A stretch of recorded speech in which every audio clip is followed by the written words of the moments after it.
او بعضې خلکو ته وایي چې لکه غیبت مه کوه لکه وایي دا خو د زه مخامخ هم ویلی شم دا خبره یاد وساته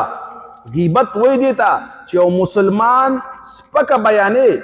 او هغه کې وي او چې مخامخ یې ورته وی د هغه سپکاوی کې ته نو دا خو تکبر دی ځکه تکبر څه ته ویلی شي غمط الناس و بطر الحق خلکو ته سپک کتل یو غلط کار دی هغه کړی دی او د هغه نه په خطا کې شوی دی او ته د هغه سپکاوی کې د غلط کار او د عیب د وجې نه او مخامخ د خلکو په مخامخ یې ورته بیانې نو هغه ته د سپک ښکاري که نه که چېرته یریدې تی یا ته عزتمند ښکاره کېده نو هغه په مخ کې باید د هغه سپکاوی نه کاوه